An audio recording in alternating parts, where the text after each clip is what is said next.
Hello and welcome back to our continuous live coverage over the last 2 days of the Mars Orbiter mission on our special program Mars and Beyond. With just about 12 hours to go for the final Mars orbit insertion, which is expected to take place at 7:17 a.m. tomorrow, excitement is peaking. Scientists at ISRO, Bangalore, as well as in other parts of the world are closely monitoring the spacecraft Mangalyaan. Even as we closely keep track of all these developments, for the next 1 hour, we will look at the issue of various space treaties and the kind of competition and rivalry which exists and which may crop up in future. All through the last over 60 years of space explorations, there has always been an underlying sense of rivalry among countries, especially during the Cold War between the USSR and the USA. However, the United Nations had stepped in to work out treaties which still hold. We will be discussing them and see where India stands in all this also. Amrita? जी नमस्कार, मैं हूं अमृता राय। तो आज हम बात करने जा रहे हैं उन समझौतों की जो स्पेस साइंस की दिशा में अंतर्राष्ट्रीय स्तर पर खास अहमियत रखते हैं। उन समझौतों की जिसके जरिए चांद हो या अंतरिक्ष देशों के अधिकारों और कर्तव्यों की सीमाएं तय की जा रही हैं। आज इस घंटे हम चर्चा करेंगे कि क्या वाकई अमेरिका चांद पर अपना दावा कर सकता है, क्या व्यक्तिगत तौर पर भी कोई चांद पर अपने दावे की आज़ादी रखता है, क्या चांद पर ज़मीनें खरीदी बेची जा सकती हैं, क्या मंगल और चांद पर हम बिना जीवन के तत्वों के भी व्यापार कर सकते हैं। करेंगे अपने विशेषज्ञों से चर्चा और जानेंगे इन सवालों के आर पार अंतरिक्ष की दुनिया है कितनी विशाल। हमारे साथ इस चर्चा में शामिल होने के लिए हैं कई मशहूर साइंटिस्ट। उनसे परिचय कराते हैं। हमारे साथ हैं अरविंद रानाडे, विज्ञान प्रसार से बिलोंग करते हैं। हमारे साथ अजय लेले साहब हैं, इट्सा से बिलोंग करते हैं। इसके अलावा हमारे साथ कुछ ही देर में जुड़ेंगे आर रामाचंद्रन साहब, सीनियर जर्नलिस्ट हैं और बेंगलुरु से हमारे साथ जुड़ेंगे विज्ञान प्रसार के टीवी वेंकटेश्वर। आप सभी से चर्चा करेंगे और इस रोचक चर्चा में शामिल होने के लिए हम अपने दर्शकों को भी अपील करते हैं, आप भी इन वैज्ञानिकों से सवाल कर सकते हैं, अपना संवाद स्थापित कर सकते हैं। हमारा नंबर एक बार फिर से मैं दोहराना चाहूंगी, हमारा नंबर है 011-230-93926, 011-230-94296। इन दोनों ही नंबर्स पर कॉल करके आप वैज्ञानिकों से अपने सवाल पूछ सकते हैं, खास तौर से इंटरनेशनल स्तर पर किस तरह के स्पेस वॉर है और किस तरह की ट्रीटीज हो रही है या अभी तक मौजूद हैं।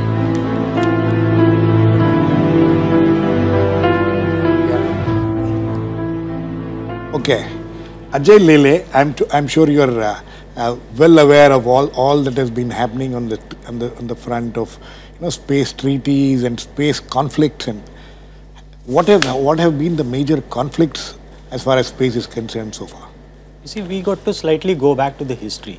If you really look at space is all about politics to start with. Right. Today, space has become more of a socio-economic relevance. But when the space era started, it started as a political gimmick. It started with USSR, the erstwhile USSR, launching the first satellite called Sputnik. That gave some sort of a red herring to the United States of America that other country has proven technologically that they can have an artificial satellite out into the space. And that's the reason in 1958, United States of America launched their first satellite. Subsequently, what happened was that the USSR had sent a man to the space, what people call very famously as a Gagarin movement. Right. Because that was a real shock for the United States of America. And they understood that USSR have taken them much ahead into the technological dominance of the world. लेकिन लेली साहब, जो 60 के दशक में शुरू हुआ था स्पेस वॉर, जिसकी तरफ आप इशारा कर रहे हैं, क्या वो अभी तक कंटिन्यू कर रहा है या कुछ रूल रेगुलेशन में बंधा है वो?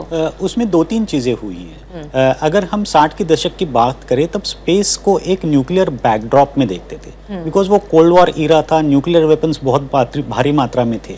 तो यूएसएसआर ने जो किया उसका धक्का यूएसए को इसलिए बैठा क्योंकि उन्हें लगा कि उनके पास एक ऐसा टेक्नोलॉजी आया है जिससे उनका न्यूक्लियर वेपन्स का पूरा जो एरिया है वो काफ़ी प्रबल हो जाएगा और यूएसए के ऊपर भारी हो जाएगा। इसलिए उन्होंने स्पेस के ऊपर इन्वेस्टमेंट्स करना शुरू कर दिया। और इसी उपलक्ष्य में अगर हम देखेंगे तो 1967 में आउटर स्पेस ट्रीटी का जन्म हुआ। जी। अब ये आउटर स्पेस ट्रीटी भले ही उसमें वर्ड स्पेस हो, लेकिन ये ट्रीटी है against weapons of mass destruction. उन जमानों में ये ट्रीटी में ये बताया गया था कि आप आउटर स्पेस का यूज न्यूक्लियर वेपन्स को टेस्ट करने के लिए नहीं करेंगे। और इस ट्रीटीज में कितने देश अभी शामिल हैं Arvind?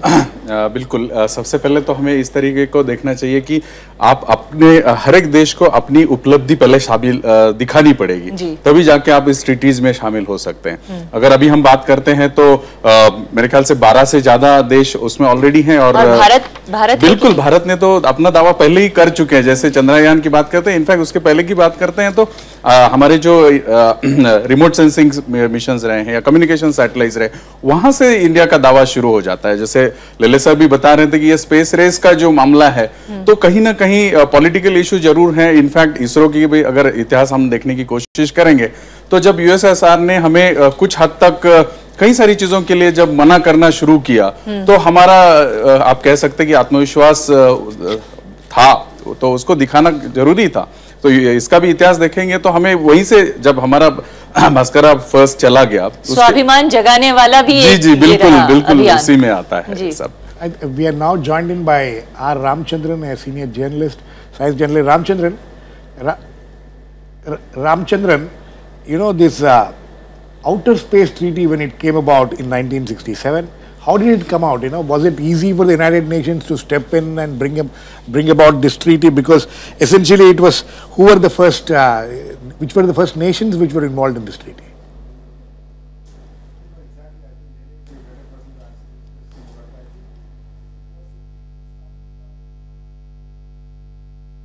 I think Ramchandran, there is some problem with your audio. Will come back to you. Ajay, would you like to answer that question? You see, outer space treaty started as an idea basically, and USA wanted to push this idea so that nobody will use the outer space for testing the nuclear weapons. Right.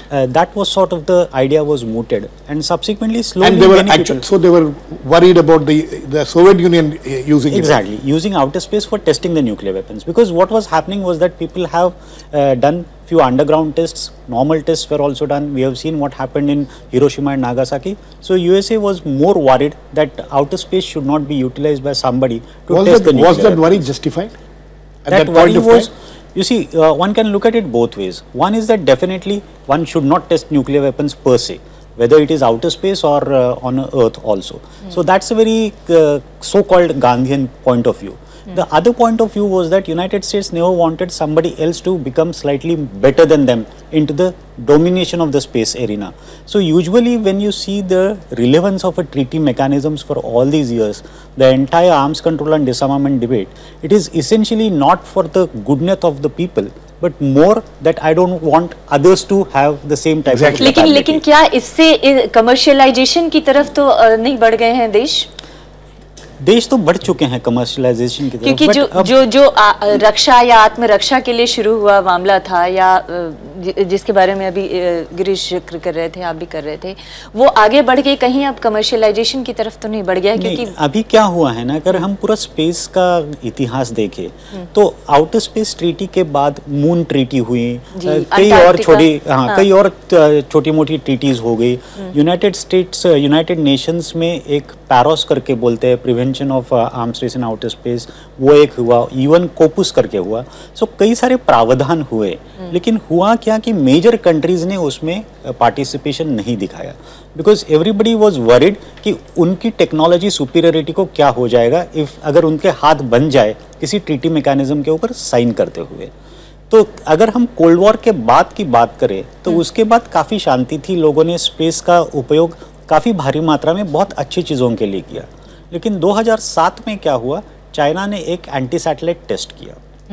अब anti satellite test उन्होंने क्या किया, खुद ही का एक rocket उन्होंने जमीन से खुद ही के एक एजिंग वेदर सैटेलाइट के ऊपर मारा। वो रॉकेट करीब 800 किलोमीटर दूरी पर जाके उसको हिट किया। और this was their own satellite which they targeted. They targeted by was it as what? Because they were trying to just test the technology. They were just trying to prove to the world the type of a technology which they have got. We call that as a ASAT technology. Right. So it was a kinetic kill vehicle. That means there was a missile which had a metal piece as a warhead. There was no munition per se. It had impacted the satellite and it destroyed the satellite and it created a lot amount of a debris. Right. Now what happens is that this was in 2007. 2007. Yeah. Now what happens is that if I have to slightly explain it in a different fashion, the sad incidents of Kalpana Chawla we all know. Right. It happened because her craft was entering into Earth's atmosphere where temperatures are extremely high, Right. and the thermal shield was not able to take care of that. Now what happens is that when you go up into the space, if you create a debris, that debris continues to remain there and starts revolving. So what China has done in the bargain, they have created significant amount of debris which is dangerous for other satellites also. Even तो today, आप ये इशारा कर रहे हैं कि जो China जो कल्पना चावला वाला जो एक्सीडेंट हुआ था वो इस वजह से भी हो सकता है। मैं खाली आपको एग्जांपल देना चाह रहा हूँ कि आप अर्थ के एटमॉस्फेयर में जब एंटर करते हैं तब टेम्परेचर्स 2000-3000 डिग्री सेल्सियस होते हैं। अगर ये डेब्री थोड़ा नीचे आएगा और एंटर करेगा तो डेब्री मेल्ट हो जाएगा, लेकिन ये डेब्री काफी ऊपर है इसलिए वो मेल्ट नहीं हो पा रहा है और वो वहीं पे घूम रहा है। तो ये जो घूमता हुआ डेब्री है वो किसी दूसरे अगर सैटेलाइट के बीच में आ जाए तो वो एक इम्पैक्ट होता है, वो सैटेलाइट नष्ट होने के भी चांसेस लेकिन 2007 से लेके अब तक कोई ऐसा कोई दुर्घटना हुई नहीं है लकीली, लेकिन डेब्री बहुत बड़े पैमाने पे तैयार हो गया। तो चाइना ने उसे हटाने की भी कभी कोशिश नहीं, वो पॉसिबल नहीं है। राइट। डेब्री, स्पेस डेब्री का प्रभाव क्या हो सकता है? Right. We are joined in now by TV Venkateswaran, a scientist at the Vigyan Prasar. He is in Bangalore. TV, can you get us? Yeah, sure. Okay, TV, good to have you back. We were discussing these treaties and the space rivalries which have been happening over the years. Now, just now Ajay Lele was talking about China entering into this field, and in 2007 what they did.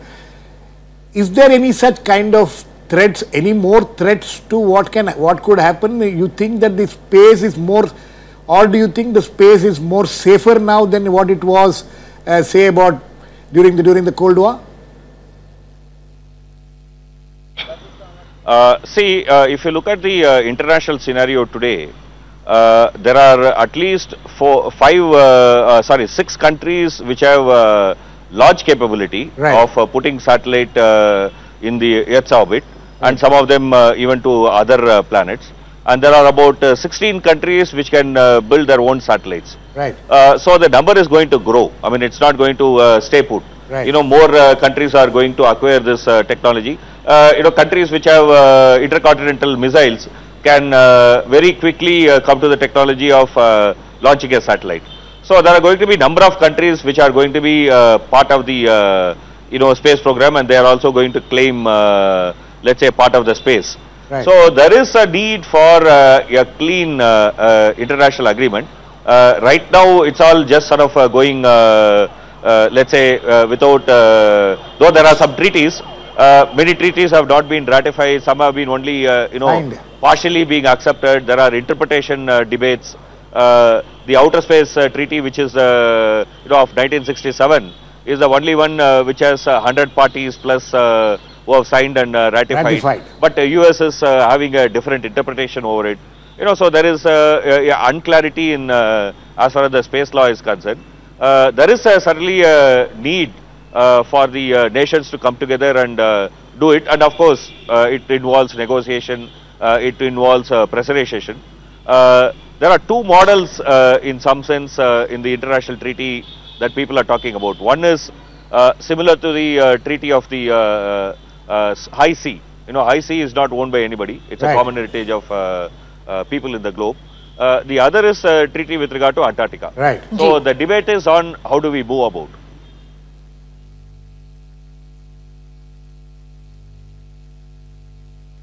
Okay. TV, please stay with us. We'll come back to you. I think we need to go to Calcutta. We have our correspondent Shyam Sundar there with a guest. Shyam?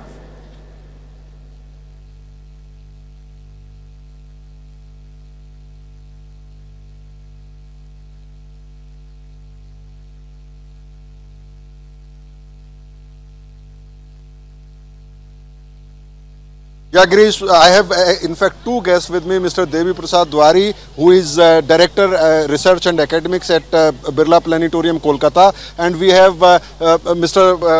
Pratim Das, who is Head of Science Cell in All India Radio. Devi Prasad, first question to you is, now India is a major player in space science, and there are many other countries who are there for many years. Now, what is India's position if you see in the war of space? See, space will be our ultimate place of competition among the different countries, that we all know. But the scientists all over the world, they have also realized collaboration should happen among all the countries, because space is so vast, the cost involved is so prohibitive, and the efforts is so far-reaching that not one country, but countries should work together. And in this particular respect, only yesterday, NASA has come out with this idea that they are going to form a joint working group with the Indian ISRO scientists on the data that we will obtain from both MAVEN, that is a NASA spacecraft, and our Mangalyaan, which is going to be inserted tomorrow.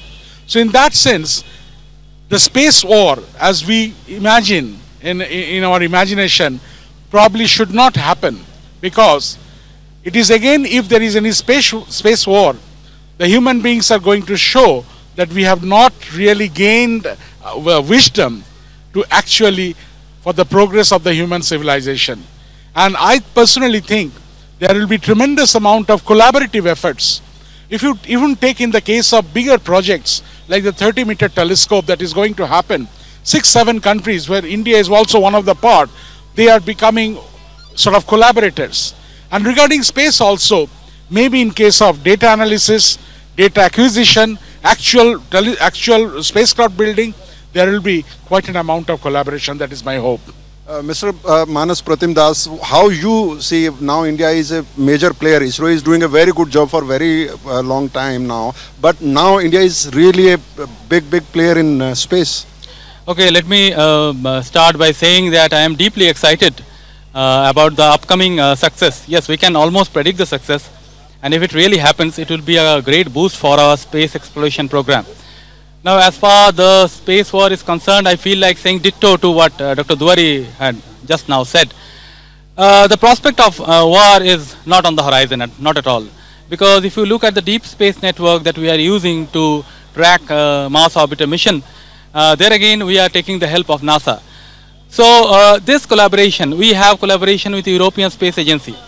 Not only that, if you see the track record of PSLV, we have put almost 70 satellites into space, and out of that almost 40 are from foreign countries.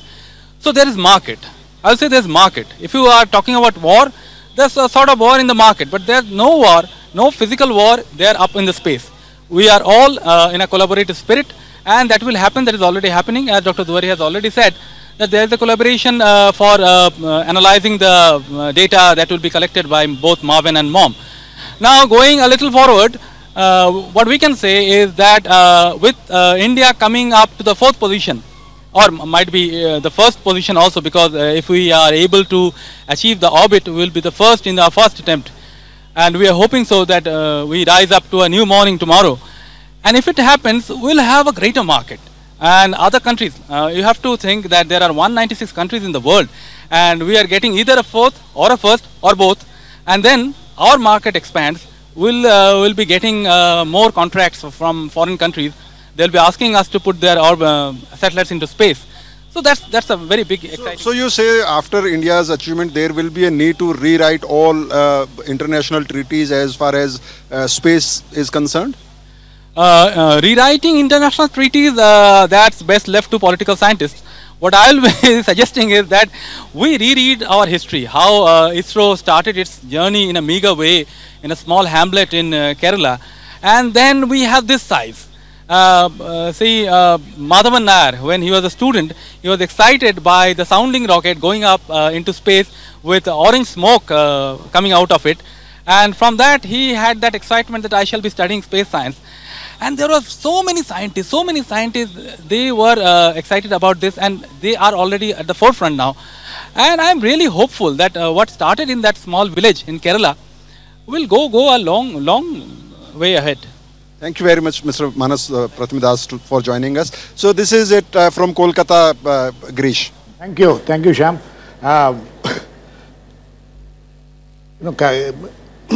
Ranade, coming to you, we were discussing this, the treaties and things like that. Yeah.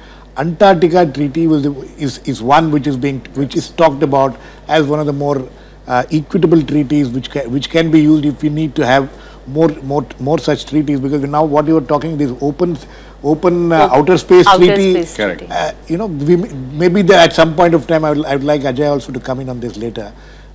We may have to have a relook, because there are so many other places which have not been explored yet. Correct. So, is Antarctica Treaty the best as of now?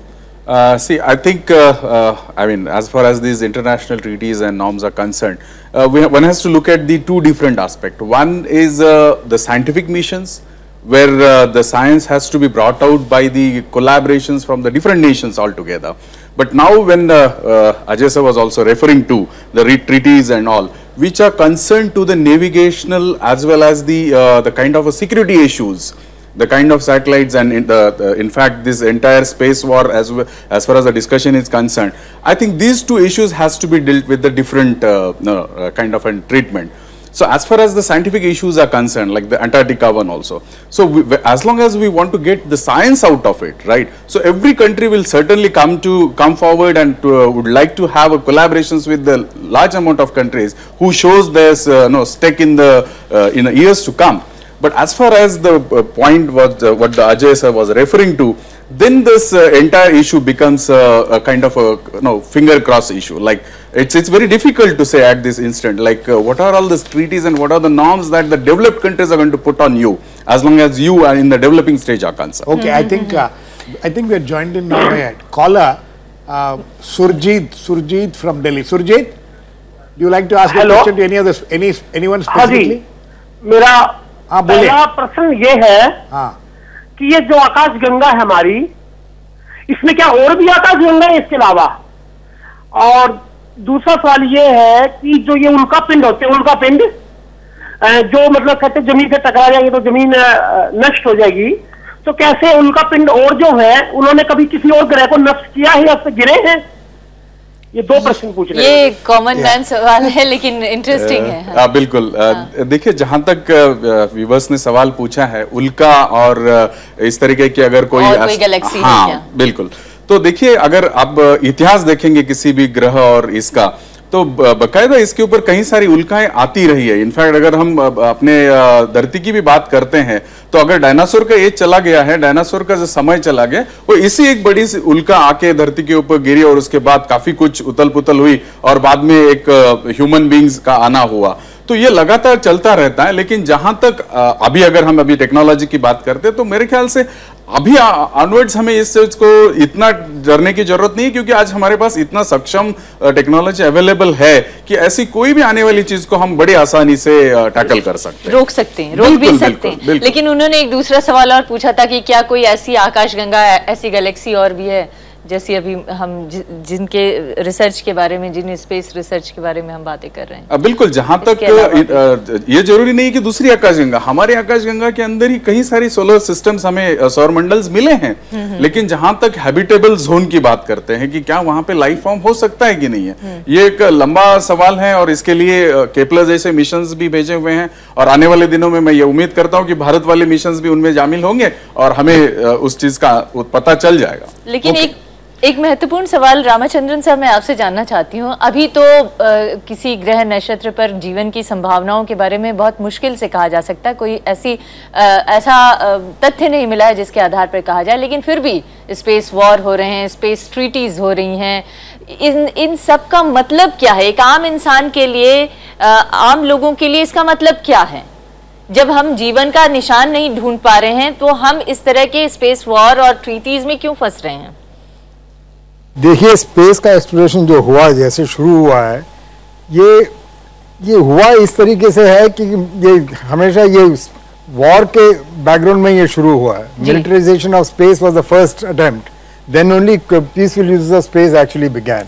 सो इसलिए ये मामला हमेशा, ये मसला हमेशा रहा है कि ये स्पेस में कैसा वॉर होगा, कैसा होगा, ये वेपन्स कैसे यूज होंगे, मिसाइल्स कैसे यूज होंगे, इसका मसला चलते आ रहा है। और इसमें हम इस चीज़ की खोज कर रहे हैं कि इसमें कैसे हम पीस लाया जाए ताकि सारे नेशन इसमें कंट्रीब्यूट करें, सारे नेशंस कोलैबोरेट करें, ताकि स्पेस जो है कॉमन हेरिटेज है जिसको हम सब मिलके, सारी सिविलाइजेशन मिलके। लेकिन क्या ये अभी कॉमन हेरिटेज रह गया है जिसके बारे में आप कह रहे हैं? कॉमन हेरिटेज रह गया इन ट्रीटीज के बाद? अब लेले साहब ने, क्या दूसरे देश उतना ही दावा कर सकते हैं जितना कि अमेरिका दावा कर सकता है, यूएसएसआर दावा कर सकता है या रशिया दावा कर सकता है? मिलजुल के बैठ के बात करने की बात है।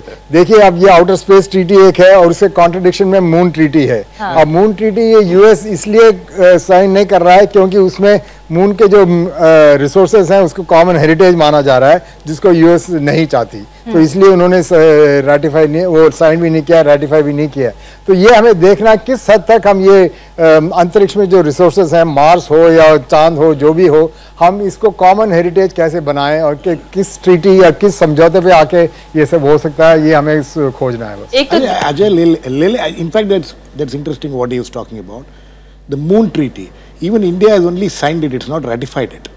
Whereas, all other major UN treaties, the 4 other treaties, India has ratified, except the Moon Treaty. Why is it so? You see, we don't want to get into any sort of a trap to start with. Number 2 is that you were giving example of Antarctica Treaty. Right. If you really look at all these treaties, particularly treaties like Antarctica, the treaty essentially says that Antarctica is for everybody. Right. Now the issue is that it is for everybody provided I reach there. So similarly, as far as Moon is concerned, we will say that everything which is available on Moon's surface is a common heritage to mankind and everybody has got a right on that. But that right will only come, we can do an experimentation over Antarctica because we know how to reach Antarctica. So similarly, what India's perceptions are, that we first want to reach to the Moon. We have reached the Moon. No, in a sense that you got to have your own robots and others, that sort of a stuff. Because as far as Moon is concerned, people are not looking at Moon, the era of Cold War, where reaching Moon was supposed to be big thing. Right. Now idea is to study Moon and get mineral resources out of the Moon. और उसकी पूरा अधिकार हमें है। उसका पूरा किसी को भी है क्योंकि कोई ट्रीटी ही नहीं। लेकिन हमने जो अंटार्कटिका ट्रीटी के बारे में सुना है उसमें ये सुना है कि इंडिया को बहुत कम स्पेस है वहाँ पर, या हम पूरे स्पेस का इस्तेमाल कर सकते हैं? आपकी कैपेबिलिटी के ऊपर वो निर्भर करता है। किसी दूसरे ने जाके पहले ही वहाँ पे लेबोरेटरी डाली होगी तो आप ऐसा नहीं कह सकते कि आप आपकी लेबोरेटरी निकाल दो। जी अरविंद, आप भी? बिल्कुल, इसी बात को मैं दोहराना चाह रहा था कि आपको हर एक देश को उनका हैसियत दिखानी पड़ेगी। आपको आने वाले दिनों में, जैसे अभी हम बात कर रहे हैं कि सिर्फ 6 ही कंट्रीज हैं जो, इनफैक्ट हमारा चौथा कंट्री होगा जो हम मंगल पे जाके अभी कक्षा में हमारा प्रस्तापित करेंगे। तो एग्जैक्टली यही बात है, हर एक कंट्री को अपना अस्तित्व दिखाना पड़ेगा, तब आप उसके हकदार बन सकते हैं। लेकिन अरविंद, अगर इस लॉजिक पे चलें तो अगर इंडिविजुअल कंपनी या इंडिविजुअल शख्स जिसके पास बहुत धन दौलत और पैसा हो, जो कमर्शियल इस्तेमाल के लिए इसको यूज करने लग जाए, तो क्या वो इंडिविजुअल स्तर पर भी अपनी हैसियत दिखा के यहाँ पर पहुंच सकता है? देखिए, अभी अगर आप फिलहाल न्यूज में देखेंगे तो कई कंपनीज ये दावा करने लग गई हैं कि हम आपको चंद्रमा में ले जाएंगे, हम आपको टूरिज्म कराएंगे। बट यही सवाल है, यही एक इंटरनेशनल प्लेटफॉर्म पे जो ट्रीटीज हैं वो यही सब चीजों को रोकने के लिए मदद करती। जी, हमारे साथ एक कॉलर जुड़ रहे हैं, इंदौर से अनूप हैं। अनूप, आप अपना सवाल पूछिए। हेलो जी। हाँ जी मैम, मेरा क्वेश्चन था कि हमने जो भी मार्स प्रोजेक्ट किया है, हमें इससे बेनिफिट्स क्या, most benefits which are we are having from this project, as we already spend 500 crore rupees on this, और what are the main problems other country having with this project we have done successfully if we are going to do this? Could you get the question? No, you want? Really. Yeah, can you repeat the question, Anup? आप एक बार repeat कर सकते हैं? Hello. या हाँ जी, मेरा question ये था, जो हमने एक प्रोजेक्ट एक्चुअली करा हुआ है। हेलो। या बोलिए। हाँ जी सर, अभी हमने जो प्रोजेक्ट मार्स प्रोजेक्ट करा है, एक्चुअली हमने इसके ऊपर 500 करोड़ रुपए स्पेंड कर दिए हैं। तो what are the main benefit? Okay, क्या बेनिफिट्स मिलेगी? क्या बेनिफिट है 500 करोड़ दूसरी कंट्री को इस प्रोजेक्ट से अगर हम इसका जवाब लेते हैं, कर लेते हैं, तो कोई प्रॉब्लम है, और अगर है तो क्या है और क्यों है? TV, did you here that question? Yeah, sure. Oh, can you answer that question? Do you want to answer that question? You want me to respond? Yeah. See, it's I mean, I think we can take it as a sense of proportion. The sale of liquor in Tamil Nadu alone, the day before Diwali, was 150 crore rupees. 150 so basically, crore. we are talking about the money spent on this Mangalyaan mission. is just 3 days of liquor sales in one state, that is Tamil Nadu. In fact, if I can give an example of Kerala, the revenue earned by Kerala every month, I mean the profit earned by Kerala every month out of the taxes from liquor sales is more than 450. So the amount is not very big. I mean, it looks 450, it looks big when we hear it like that. But when you compare it with what we are doing for other things, spending for other things, it's a very small amount. In fact, the money that we have invested on Mangalyaan is 1/10 of the money invested by NASA for its mission. No, but the benefits of this, what the caller wanted to know was the benefits of this mission. What kind of benefits will we get, or is it just the demonstration, right now, technology what demonstration? I want to say is that this is a technology demonstration project. Here you may not get immediate benefit. See, when you are building your prototype, you won't get the benefit out of the prototype. Subsequently, when you build things, you will get benefit. लेकिन TV जिस हैसियत के बारे में अभी अरविंद रानाडे कह रहे थे, क्या इस तरह के प्रयोगों से दुनिया में हम अपनी हैसियत का दावा कर सकते हैं और अंतर्राष्ट्रीय स्तर पे जो ट्रीटीज हो रही हैं तरह तरह की, उन ट्रीटीज में अपनी भागीदारी का दावा कर सकते हैं? और है हमारी भागीदारी, अपनी हैसियत तो दिखाने की का दावा तो कर ही सकते हैं इन इस तरह के प्रयोगों से? Yeah, see, I would like to say my view of perhaps how we should be proceeding. See, there are two laws, international laws, which can sort of serve as a model. Both I am not agreeing, but I am saying that two kind of large model. One is the law of high seas, law of seas. Basically, beyond your national boundary, the sea does not belong to any country. I mean, nobody can make a claim. Nobody can make a sovereignty claim. That belongs to the common heritage. Okay. So it belongs to every country. It's not only the country which can send ships. Even if you are a country which cannot send ship, you have a right over it, or rather, like right as anybody else. I mean, tomorrow if you build a ship, nobody can say that no, you were not there earlier, so you can't come now. I mean, it's a treaty which is having equal space for everybody in this earth. But whereas if you look at, for example, the Antarctica Treaty, which India is not very happy with, the Antarctica Treaty is signed by powers who went there first and who cut the cake and say that now it belongs to me.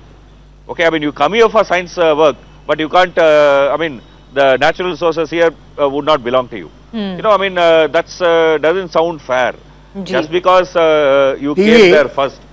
If you say that that would be my claim, that's not a civilized or at least 21st century lookout. So the Outer Space Treaty TV, 1 second. On this res communis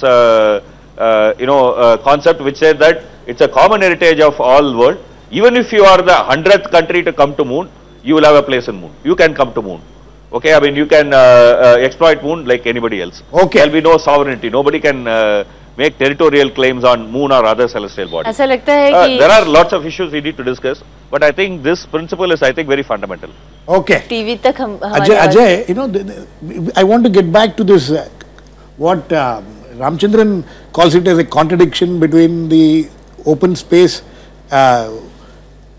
treaty and the moon treaty, outer space treaty and the moon treaty. What is this contradiction? Ramchandran, I would like to come to you also on this. That it will be common heritage of mankind, but the other does not make the specific claim on that. Which one? The moon one? Yeah. So the moon one doesn't make it as a common heritage. Yes. Okay. So that contradiction. So one would like to, countries who have gone there ahead would like to exploit the resources to the maximum. So they will not like to become part of a treaty which actually makes it a common heritage of mankind. That's the main issue. अच्छा, मेरे पास एक सवाल है, मैं TV के जवाब से ये सवाल आपसे पूछना चाहती थी, उससे पहले एक कॉलर जुड़ गए हैं अहमदाबाद से, अनंत भट्ट। अनंत, आप अपना सवाल पूछिए। हाँ जी पूछिए। हेलो जी। First of all I want to congratulate RSTV as they have kept the promise of keeping up scientific discussions. धन्यवाद. And thank you. Another thing I wanted to congratulate is our scientists who have initiated such a mission, and the technocrats, or even up to the technician level, those technicians who have soldered the components and all that, and those who have made this mission successful. So my congratulations to them all. And my question for this is why the Mars looks red in color. Say iron oxide is there in abundance, but all the planets are developed from the sun only. They are the children of the sun, our whole solar system. So why in Earth has got silica and aluminum oxide as an abundant onto the surface, and why the Mars has got iron oxide abundance onto the surface, which imparts it a red color. So what could be the possible reason? And second thing I wanted to ask was, can our camera find rare earth elements or gold or silver or something like radioactive isotopes onto the Mars during its remote sensing? As far as both are interesting questions. Actually. Exactly, I think it's a really fantastic question. Like why this particularly Mars is looks red as compared to the others, when if we consider entire solar system has got existence at almost at the same time. A very interesting question. Now the fact that one has to understand that the amount of ferrous oxide and the layer that we see, it's not actually going deep till we go down the line about 100 kilometers. So now that is what is the importance that we all are trying to look for. Like ferrous oxide is the things which are on the surface of the Mars, right? And how far it has gone down, perhaps this the climatology of the Mars, right, and the mineralogy is going to give us the answer out of it. Right. And this Mangalyaan, as far as the payloads which are and the instruments which are there, those are going to reveal all these mysteries in the days to come. But certainly the question is very interesting. He is talking about some minerals, metals which may be available there. Are there any such hopes? He's talking of rare earth materials. Rare earth metals. Yeah. So basically that is what I mean. It will be very I would say the step ahead if we say everything is available, right?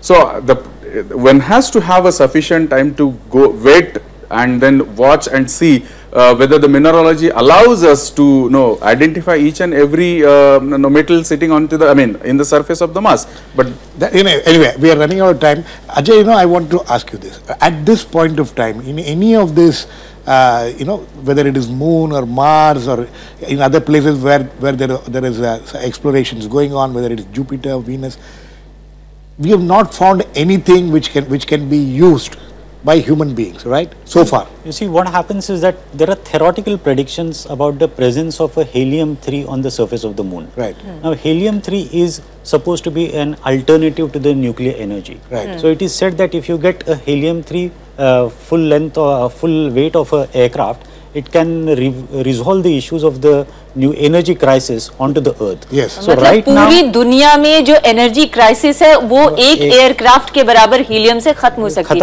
और अगर एक glass helium आ जाए तो इस देश की energy का जो संकट है वो खत्म हो सकता है। अभी थियोरेटिकल है, बट जब तक हम इसको देखेंगे नहीं, हम उसके एनालिसिस नहीं करेंगे, जब तक हम मून पर पहुंचेंगे ही नहीं, तब तक हमें पता ही नहीं चलेगा। Ajay, that is one question. The second question I wanted to ask was, okay, now that helium is one of the things which is expected, hopefully at some point of time in the future, that it could be extracted from there, brought down to earth, used, or in some whatever means.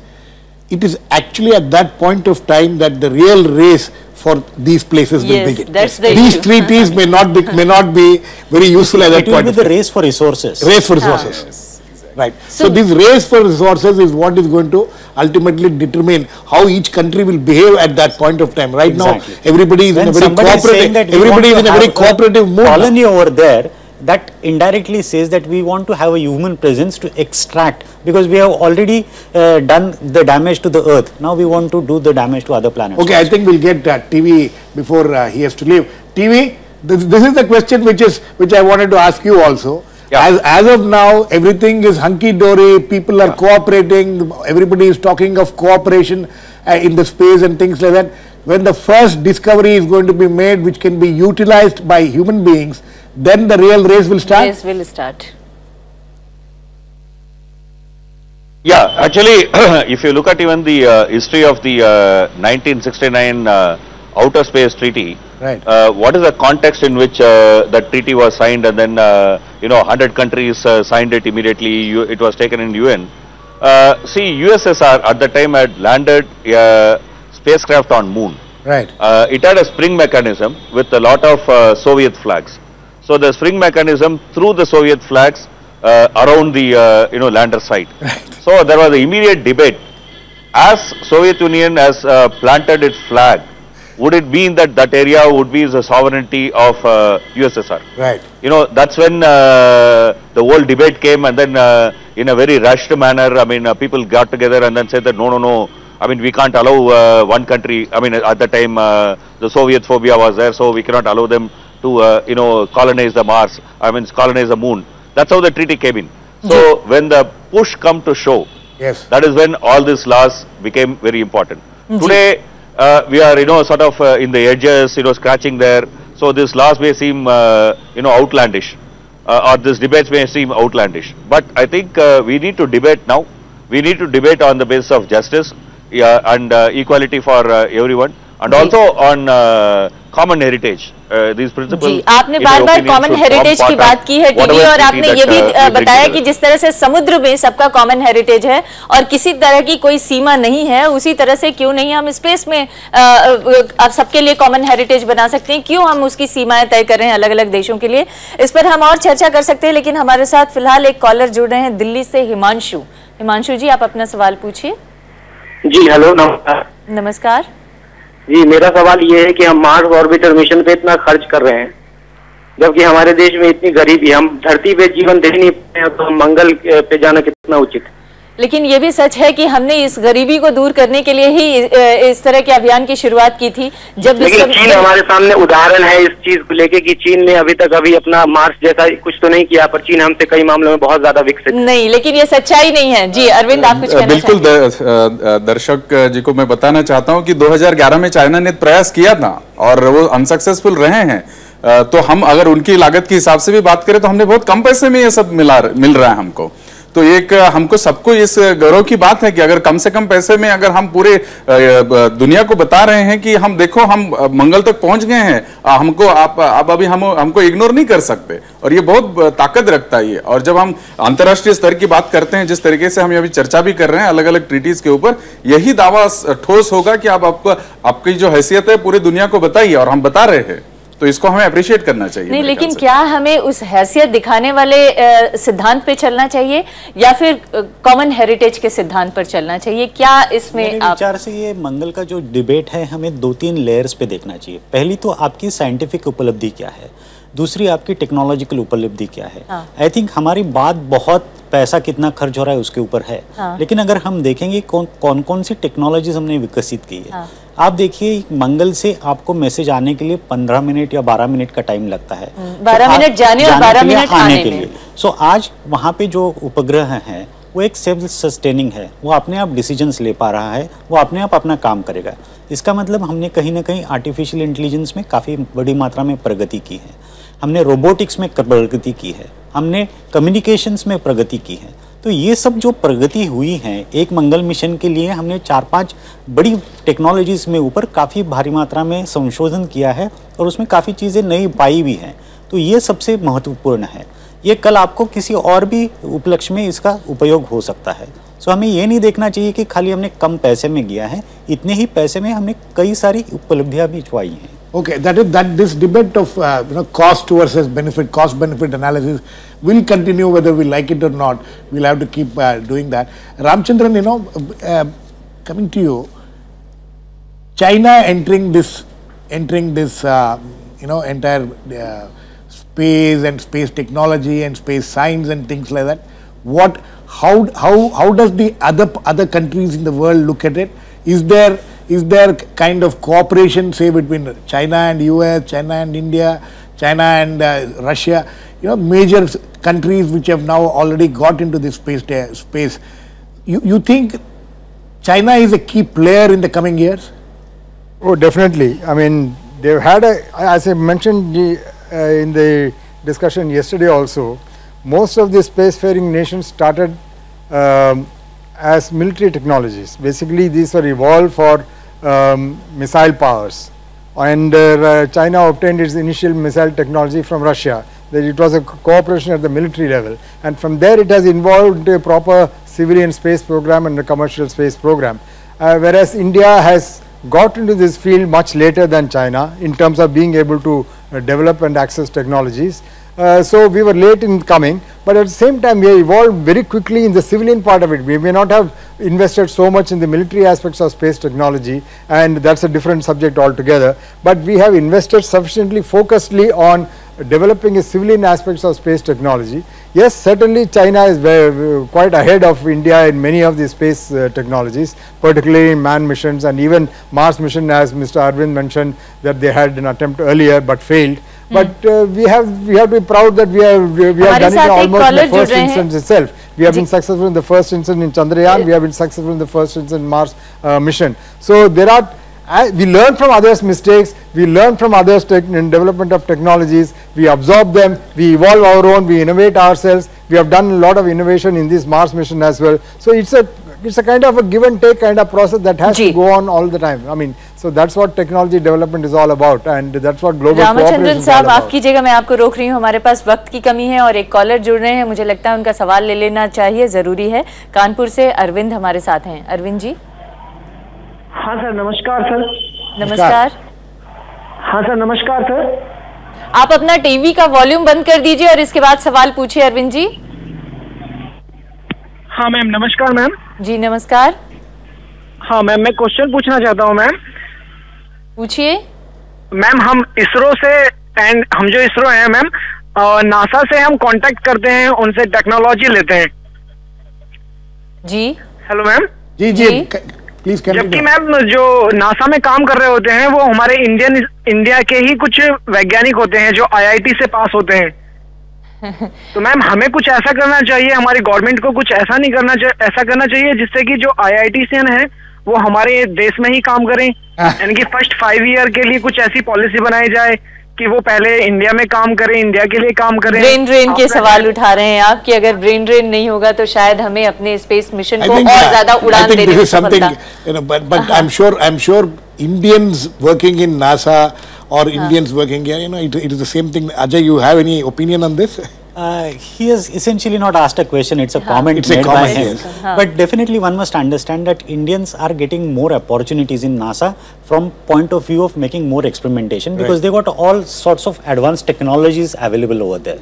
So if the same brainy person has to work in India, he needs to we need to have that sort of a atmosphere and infrastructure where he can really excel further. So he is getting those sorts of opportunities, and definitely उस तरह का infrastructure develop करने में और कितना वक्त लग सकता है इंडिया को, क्योंकि अभी तो हमने कुछ प्राइवेट प्लेयर्स को, कुछ कमर्शियल लोगों को इसमें एंटर करने के लिए एक तरह से जगह दी है।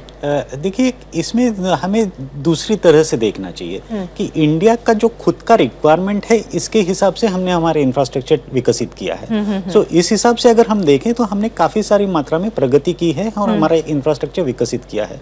अब नासा के रिक्वायरमेंट्स अलग हैं, हमारे स्पेस एजेंडाज अलग है। सो उनका इंफ्रास्ट्रक्चर बहुत ज्यादा लगता है, बहुत एडवांस लगता है, क्योंकि उनके एजेंडाज अलग हैं। जी, और नासा ने अब तक 16 इस तरह के मंगलयान, अगर हम भारत की तुलना करें तो 16 इस तरह के मंगल पर उपग्रह भेजे जा चुके हैं नासा की तरफ से, जबकि हमारा ये पहला उपग्रह है मंगलयान। कल इस मंगलयान के लिए बेहद महत्वपूर्ण दिन है। 7:17 पर 24 मिनट के लिए एक टेस्ट इंजन फायर किया जाएगा और उसके बाद इस उपग्रह को मंगल की कक्षा में प्रवेश कराया जाएगा, और शायद ये सबसे महत्वपूर्ण क्षण होगा जब भारत अपने इस इसरो के मिशन पर गर्व कर सकेगा। हम उसकी पल पल की जानकारी आप तक देते रहेंगे और अपने वैज्ञानिकों से आपकी चर्चा भी कराते रहेंगे। Okay, I think and on this note and hoping that tomorrow morning we'll have very good news for all the people of this country, we will close this discussion at this point of time, but there will be continuing discussions after a break. Please keep watching. Thanks to all those who have been with us in the last 2 days on Mars and Beyond.